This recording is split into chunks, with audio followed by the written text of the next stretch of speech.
சுதந்திரம் உதிரத்தாலும் பல உயிர் தியாகத்தாலும் கிடைத்ததுதான் நம்முடைய சுதந்திரம். அப்படி போராடி பாடுபட்ட கிடைத்த சுதந்திரத்தை நாம் இன்றும் 77 தாய் வீட்டை மறந்து உரை பணியிலும் உடல் கொளுத்தும் வெப்பத்திலும் உறவுகளின் நினைவிலும் தன்னை தானே வாட்டிக் கொண்டாலும் தாய் நாட்டை காப்பதுதான் முதல் பணி என்றிருக்கும் ரியல் ஹீரோக்களை நம் கண் முன் நிறுத்த வருகிறார்கள் நமது பள்ளி மாணவர்கள். பலத்த கரகோஷங்களுடன் அவர்களை வரவேற்போம்.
நீ இல்லை என்ற நேரமே இந்த கண்களும் நெருப்பு வேலியாய் நீ மட்டும் காவல் தாயின் மணிக்கொடி நிமிர்ந்து பறக்குதே இந்தியா தீரம் இந்தியான புயலின்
வீரனே தாலிய காக்கும் காவல் நீ வீரனே உலகின் சாட்சியாய் ஓ வீரனே அன்பின் இன்னொரு பிறப்பதாம் ஓ வீரனே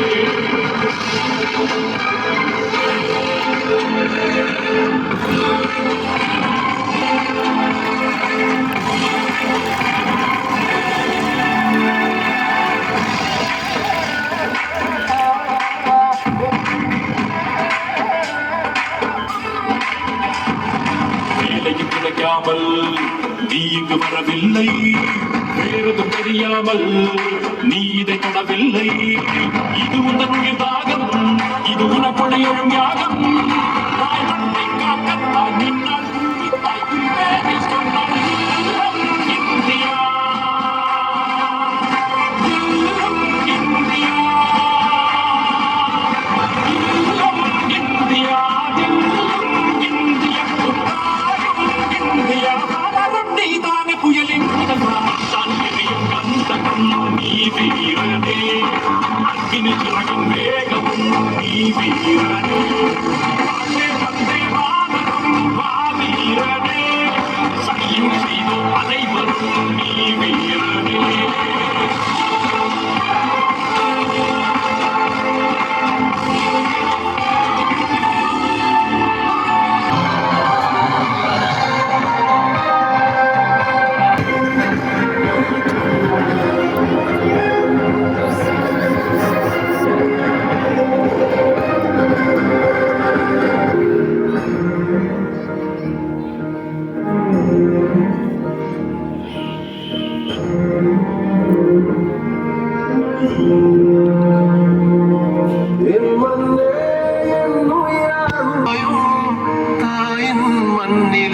நதி ஒரு போதும் உறங்காதே என் கண்ணே நீ கலங்காதே நம் நாளை புது விடியல் தேசமே அவர்கள் நடித்து காட்டிய காட்சிகள் மூலம் ராணுவ வீரர்களின் தன்னலமற்ற செயலையும் அவர்களது குடும்பத்தில் நிலவும் மன போராட்டத்தையும் இத்தருணத்தில் நன்கு உணர்ந்திருப்போம். ஆம், மாங்கல்யத்தில் உள்ள மஞ்சள் காயும் முன்னே வீர போருக்கு செல்லும் கணவனை சந்திப்பது இதுவே கடைசி என்பது மனைவிக்கு தெரியாது. இன்பத்திலும் துன்பத்திலும் தன்னோடு தோள் கொடுத்து நின்ற அண்ணன் திரும்பி வரமாட்டான் என்பது தம்பிக்கும் தெரியாது. கட்டி பிடித்து முத்தம் கொடுத்த தந்தை திரும்பி வரமாட்டார் என்பது அக்குழந்தைக்கும் தெரியாது. யோசித்து பாருங்களேன், யார் உண்மையான ஹீரோ என்று. 365 நாளும் நாம் நம் குடும்பத்துடன் சந்தோஷமாக இருப்பதற்கு தங்கள் குடும்பத்தை மறந்துவிட்டு எல்லைக்கு செல்லும் உயர்ந்த உள்ளம் நமது பாரதத்தின் ராணுவ வீரர்களுடையது. இமயத்தில் நிற்பதால் எங்கள் இமைகள் இமைப்பதில்லை, இதயத்தில் பாரதம் இருப்பதால் எங்கள் சுவாசத்தில் சுயநலம் இல்லை. ஆம், ராணுவ வீரர்கள் சுயநலமற்றவர்கள், பொதுநலம் பேணவே தாய் நாட்டை காக்க ஆயுதம் ஏந்தியவர்கள். ஆனால் நாமோ என்ன செய்கிறோம்? ஒரு ஓய்வு பெற்ற ராணுவ அதிகாரியை ஏடிஎம் வாசலில் வாட்ச்மேனாக உட்கார வைக்கிறோம். 2 நாடுகளுக்கு இடையே போர் வந்தால்தான் ட்விட்டர் இல்லை என்றால் பேஸ்புக்கில் ராணுவத்தை பற்றி பேச வேண்டிய அவலம். இதுதான் இந்த பாரதத்துடைய தற்போதைய நிலைமை. சற்றே சிந்தித்து பாருங்கள். ராணுவ வீரர்கள் மரியாதைக்கு உணர்கிறோமோ அன்று நம் நிலைமையும் இச்சமுதாயத்தின் நிலைமையும் மாறும். ஜனவரி 15 மாட்டுப் பொங்கல் என்பது இங்குள்ள ஒவ்வொருவருக்கும் தெரியும். இங்குள்ள எத்தனை பேருக்கு அதே தினம் நமது பாரதத்தின் ராணுவ தினமாக கருதப்படுகிறது என்று தெரியும்?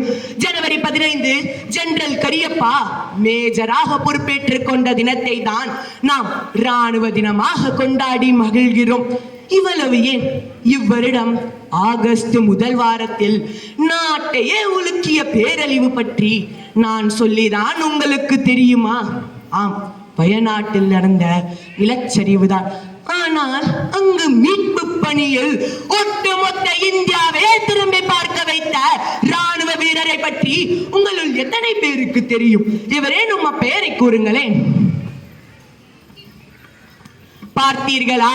ஒரு திரைப்படத்தில் வரும் வசனத்தை அடிப்பிழறாமல் சொல்ல தெரியும் நமக்கு பல்லாயிரக்கணக்கான உயிர்களை காப்பாற்றிய நபரின் பெயரை சொல்ல தெரியவில்லையே. அவர்தான் பெண் மேஜர் சீதா ஷெல்கே. தனது தலைமையிலான ராணுவ வீரர்களை வைத்து வயநாட்டில் மீட்பு பணிக்காக வெறும் 18 மணி நேரத்தில் ஒரு பாலத்தை கட்டி முடித்தார். தூய்மை, எளிமை, ஞானம், யோகம், தியாகம் என எண்ணில் அடங்காத அணிகள் அணிந்த பாரத தாயை பாரின் தலைமையில் விரைந்தே நாட்டிடுவோம்